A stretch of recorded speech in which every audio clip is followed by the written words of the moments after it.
Hi friends, എല്ലാവർക്കും special and fast കിച്ചണിലേക്ക് സ്വാഗതം. ഇനി ആരും മസാല ദോശ, നെയ്റോസ്റ്റ് ഒന്നും കഴിക്കാൻ കടയിലേക്കൊന്നും പോകണ്ട. വീട്ടിൽ തന്നെ ഇതുപോലൊരു മാവ് തയ്യാറാക്കിയാൽ നമുക്ക് ഈസിയായി ചുട്ടെടുക്കാൻ പറ്റും. നല്ല സോഫ്റ്റ് പഞ്ഞി പോലുള്ള ഇഡ്ഡലിയും സോഫ്റ്റ് ദോശയും നെയ്റോസ്റ്റും മസാല ദോശയും എല്ലാം ഈ മാവ് കൊണ്ട് തന്നെ തയ്യാറാക്കിയെടുക്കാൻ പറ്റും.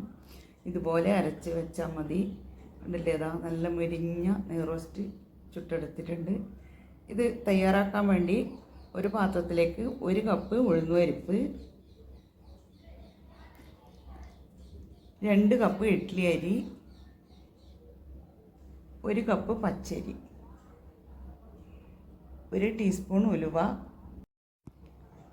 ഇഡ്ഡലി അരിക്ക് പകരം 2 കപ്പ് പച്ചരി എടുത്താലും മതി. പച്ചരി എടുക്കുകയാണെങ്കിൽ ചോറ് അരക്കുന്ന സമയത്ത് കുറച്ച് കൂടുതൽ ചേർത്ത് കൊടുക്കണം. ഇനി ഇത് നല്ലപോലെ കഴുകി ഒരു 3-4 വെള്ളത്തിൽ കഴുകി നല്ല വെള്ളം ഒഴിച്ച് കുതിർത്ത് വെച്ച് അരക്കുന്ന സമയത്ത് ഈ വെള്ളം തന്നെ ഒഴിച്ച് അരച്ചെടുത്താൽ മതി. വീണ്ടും കഴുകി എടുക്കേണ്ട ആവശ്യമില്ല. 4 മണിക്കൂർ കുതിർത്ത് വെച്ച ശേഷം ഇത് മിക്സി ജാറിലിട്ട് നല്ലപോലെ അരച്ചെടുക്കണം. ചെറിയൊരു തരിതരിപ്പോടെ അരച്ചെടുത്താൽ മതി.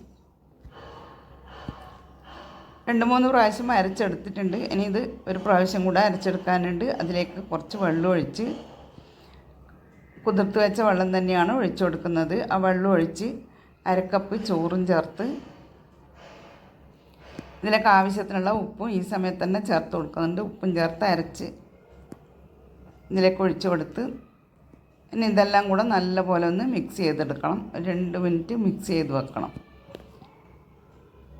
ഇതിലേക്ക് മിക്സി ജാറ് കഴുകി കുറച്ച് വെള്ളം കൂടെ ചേർത്ത് കൊടുത്ത് നല്ലപോലെ ഇളക്കി യോജിപ്പിച്ച് വെക്കണം. ഇതുപോലെ അരച്ച് വെച്ച് കഴിഞ്ഞാൽ ഒരു 3-4 മണിക്കൂർ കൊണ്ട് നല്ലപോലെ പൊങ്ങി വരും. ഇവിടെ പെട്ടെന്ന് പൊങ്ങി വരും. നല്ല ചൂടായതുകൊണ്ട് പെട്ടെന്ന് പൊങ്ങിക്കിട്ടും. 2-3 മണിക്കൂർ കൊണ്ട് തന്നെ പൊങ്ങി വരും. ഇനി ഇത് അടച്ച് വെച്ച്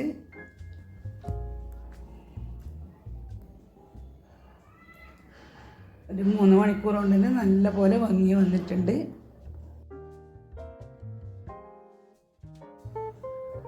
കണ്ടില്ല, നല്ല സോഫ്റ്റ് പഞ്ഞി പോലെ മാവ്. അത് കണ്ടില്ലേ, നല്ല സോഫ്റ്റായിട്ടുള്ള മാവാണ് കിട്ടിയിട്ടുള്ളത്.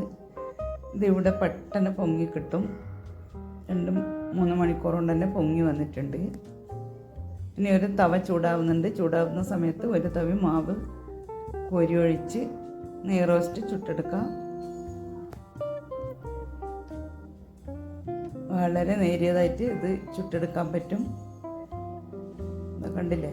ഇനി ഇതിന് മുകളിലായി നെയ്യ് തടവി കൊടുക്കണം.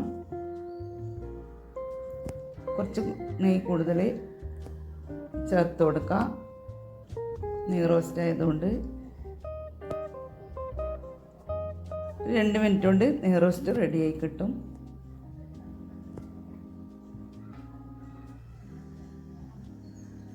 ഇതുപോലെ നെയ്യ് റോസ്റ്റ് തയ്യാറാക്കി നോക്കാത്തവർ നെയ്യ് റോസ്റ്റ് ഉണ്ടാക്കി നോക്കണം. നല്ല ടേസ്റ്റാണ് നെയ്യ് റോസ്റ്റ്. അതിന് ഹോട്ടലിലൊന്നും നെയ്യ് റോസ്റ്റ് കഴിക്കാൻ വേണ്ട. വീട്ടിൽ തന്നെ നമുക്കിതാ ഇതുപോലെ നല്ല രുചിയുള്ള നെയ്യ് റോസ്റ്റ്, ക്രിസ്പി ആയിട്ടുള്ള നെയ്യ് റോസ്റ്റ് ചുട്ടെടുക്കാം. ചൂടോടെ കഴിക്കാം. ഇതേപോലെ തന്നെ നല്ല സോഫ്റ്റ് ഇഡ്ഡലിയും ഒക്കെ ഈ മാവ് കൊണ്ട് തന്നെ ചുട്ടെടുത്തിട്ടുണ്ട്. എല്ലാവരും ഉണ്ടാക്കി നോക്കുക. ഇഷ്ടപ്പെടുകയാണെങ്കിൽ ഷെയർ ചെയ്യുക. ഒന്ന് സബ്സ്ക്രൈബ് ചെയ്ത് അതിനടുത്തുള്ള ബെൽ ബട്ടൺ പ്രസ് ചെയ്താൽ ഞാനിടുന്ന പുതിയ വീഡിയോസ് നിങ്ങൾക്ക് കിട്ടും. ഇതൊക്കെ കണ്ടില്ലേ, നല്ല സോഫ്റ്റ് ഇഡ്ഡലിയും തയ്യാറാക്കി എടുത്തിട്ടുണ്ട് ഈ മാവ് കൊണ്ട് തന്നെ.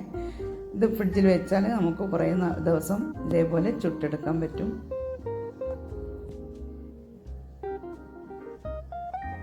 Thank you for watching.